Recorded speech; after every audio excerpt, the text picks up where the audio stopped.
Hello, praise the Lord. இன்றைக்கான தியான வசனம் சங்கீதம் 94:19.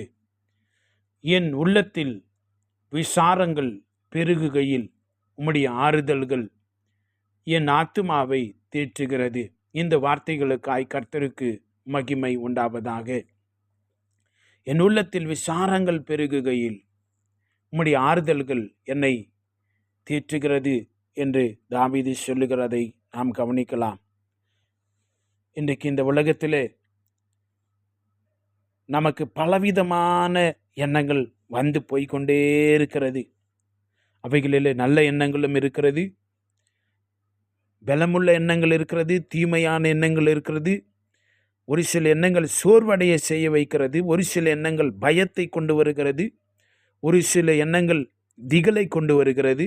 நன்மைக்கு ஏதுவான எண்ணங்கள், தீமைக்கு ஏதுவான எண்ணங்கள், எதிர்காலத்தை பற்றின எண்ணங்கள், கடந்த கால நிகழ்வுகளை பற்றிய எண்ணங்கள் என்று சொல்லி பலவிதமான எண்ணங்களுக்குள்ளே நாம் தொடர்ச்சியாய் கடந்து போய்கொண்டே இருக்கிறோம்.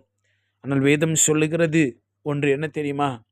எல்லா எண்ணங்களையும் இயேசு கிறிஸ்துவுக்குள்ளாய் அவைகளை சிறைப்படுத்தி நன்மைக்கு ஏதுவான கனத்துக்குரியவைகளையும் ஆண்டவருடைய நாமத்துக்கு புகழ்ச்சியாக இருக்கிறதை மட்டுமே நம்முடைய எண்ணத்தில் வைக்க வேண்டும் என்று வேதம் சொல்லுகிறது. கர்த்தருடைய பரிசுத்த நாமத்துக்கு மகிமை உண்டாவதாக. ஆனால் இந்த சூழ்நிலைகளின் மத்தியிலே ஒரு மனிதனுக்கு இந்த எண்ணங்களினாலே மனதிலே கவலைகள், பயங்கள், நெருக்கங்கள், ஏமாற்றங்கள், கடந்த காலத்திலே உண்டான நிகழ்வுகள், அவைகளை வைத்து யாரோ என்னவோ சொல்லிவிட்டார்கள், யாரோ அவர்களுக்கு என்னவோ செய்திருக்கிறார்கள், இவைகள் எல்லாம் வைத்து உள்ளத்தில் ஒரு விதமான ஒரு கவலை, ஒரு விதமான ஒரு பயம், அவர்களுடைய உள்ளத்தில் அது வேலை செய்கிற விசாலம், கவலை, பயம் உள்ளத்தில், மனித உள்ளத்தில் பெருகி விடுகிறது. ஒரு சிலர் அதையே நாள் ஃபுல்லாக யோசித்து கொண்டிருப்பார்கள், சாப்பிட கூட மாட்டார்கள். அப்போ தாவீது சொல்லுகிறான், எனக்கு அவ்விதமான சூழ்நிலை வந்த பொழுதெல்லாம் அவன் சொல்லுகிறான், உம்முடைய ஆறுதல்கள் என்னை தேற்றிற்று என்று அவன் சொல்லுகிறதை நாம் கவனிக்க வேண்டும். எனக்கு அன்பான கர்த்தருடைய பிள்ளைகளே, ரோமர் 5:5 வசனம் சொல்லுகிறது, நமக்கு தந்தருள் இருக்கிற பரிசுத்த ஆவியானவர் உடைய அன்பு நமக்குள்ளே ஊற்றப்பட்டிருக்கிறது. அந்த நம்பிக்கை நம்மை வெட்கப்படுத்தாது. இந்த ஆறுதல் என்று சொல்லுகிற பொழுது கிரேக்கு பதத்தில் என்ன தெரியுமா சொல்லப்பட்டிருக்குது? someone is along your side. யாரோ உங்கள் பக்கத்தில் துணைக்கு இருக்கிறது போல அது குறிப்பிடப்பட்டிருக்கிறது. கர்த்தருடைய பரிசுத்த நாமத்துக்கு மகிமை உண்டாவதாக. இங்கே ஆறுதல் செய்கிறவர் யாரும் இல்லை, பரிசுத்த ஆவியானவர், த கம்ஃபர்டர். ஆறுதல் செய்கிறவர், தேற்றரவாளன், உங்களுக்கு தைரியம் சொல்லுகிறவர், உங்களை கூடவே இருக்கிறவர், உங்கள் பக்கத்தில் இருந்து நீ பயப்படாத, நீ கவலைப்படாதன்னு சொல்கிற மாதிரியே அவர் இருக்கிறார். அதான் அந்த ஒரிஜினல் பதத்தில் எழுதப்பட்டிருக்கிறது. கர்த்தருடைய பரிசுத்த நாமத்துக்கு மகிமை உண்டாவதாக. எனக்கு அன்பான கர்த்தருடைய பிள்ளைகளே, இன்றைக்கு ஒருவேளை நீங்கள் இவ்விதமான கவலைகள், உங்களுடைய சரீர பலவீனத்தை பற்றி பயப்படுறீங்களா? வியாதியை பற்றி கவலைப்பட்டு கொண்டிருக்கிறீங்களா? பரிசுத்த ஆவியானவர் உங்களை ஆறுதல் படுத்துகிறார். உங்களுடைய சூழ்நிலைகளை பற்றி பயப்படுறீங்களா? பரிசுத்தாவுடைய ஆறுதலை பெற்றுக்கொள்ளுங்கள். உங்களுடைய பொருளாதார குறைவை பற்றி, பண தேவைகளை பற்றி நீங்கள் கவலைப்படுறீங்களா? பரிசுத்த ஆவியானவருடைய ஆறுதலை பெற்றுக்கொள்ளுங்க. தைரியமாய் உங்களுடைய வாழ்க்கையில் முன்னேறி கடந்து போங்கள். கர்த்தருடைய பிள்ளைகளே, உங்களுடைய ஆவிக்குரிய வாழ்விலே பலனற்றவர்களாக இருக்கிறீங்களா? பரிசுத்த ஆவியுடைய ஆறுதலை பெற்றுக்கொள்ளுங்கள். என்ன நடந்தது? அப்போஸ்தலருடைய காலங்களில் நடந்தது.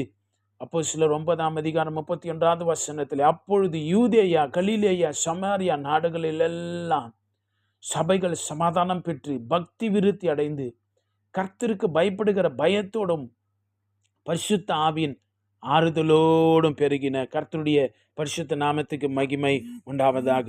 இன்றைக்கு நாமும் கூட நம்முடைய வாழ்வில் ஒவ்வொரு நாளும் அந்த பரிசுத்த ஆவியானுடைய ஆறுதல், ஒன்று இயேசுவினுடைய குணம், மன்னிக்கிற குணம், அடுத்தவங்களை மன்னிக்கணும், ஃபர்கிவிங் அதர்ஸ். ஒன்று பரிசுத்த ஆவியினத்தில் you have to receive it. ஒரு பக்கம் நீ கொடுக்கணும், மற்றவங்களை மன்னிக்கணும். இன்னொரு பக்கம் நம்ம we have to receive it. பரிசுத்தாவிடத்தில் அந்த ஆறுதலை பெற்றுக்கொள்ள வேண்டும். கர்த்தர் என்னோடு கூட இருக்கிறார், என்னை பலப்படுத்துகிறார், என்னை தாங்குகிறார், என்னை தேற்றுகிறார், என்னை வழி நடத்துவார், என்னை கைவிட மாட்டார், நான் ஜெயித்து கொண்டே இருப்பேன், நான் ஜெயம் பெறுவேன், நான் நம்புகிறது எனக்கு கிடைக்கும் என்று சொல்லி அந்த பரிசுத்தாவுடைய ஆறுதலில் பெருகி கொண்டே இருக்க வேண்டுமா?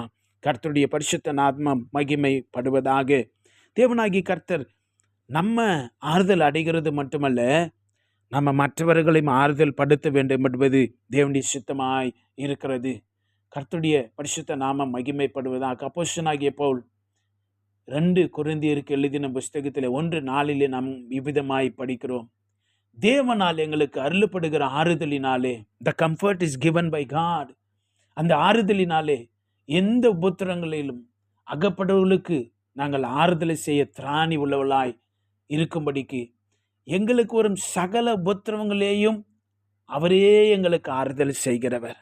இன்னைக்கு உபத்திரவப்படுறீங்களா? Are going through some unexpected circumstances, don't worry. God of all comfort is there to comfort you. ஒரு பெரிய கஷ்டத்துக்குள்ள நெருக்கடியில் கடந்து போறீங்களா? கவலைப்படாதீங்க. இந்த வார்த்தை சொல்லுகிறபடி அவரே உங்களுக்கு ஆறுதல் செய்கிறவர். உங்களை மட்டும் இல்லை, இந்த உலகம் ஆறுதலை தேடிக்கொண்டிருக்கிறது. You are the channel for them to show the comfort. அவர்களுக்கு நீங்கள் ஆறுதல் செய்யத்தக்கவர்களாய் பரிசுத்த ஆவியினாலே உண்டாகிற அது இயேசு ராஜாவுடைய ஆறுதல். அவர்கள் கண்ணீரின் பள்ளத்தாக்கை உருவ நடந்து போகிறார்கள். இந்த உலகம் ஜனங்கள் அப்படி கடந்து போகிறார்கள். அந்த ஆறுதல் தேவனுடைய சமூகத்தில் இருக்கிறது, பரிசுத்த ஆவியினாலே உண்டாகிறது. அதை பெற்று அனுபவியுங்கள். இந்த உலகம் காண செய்யுங்கள். God bless you. Amen.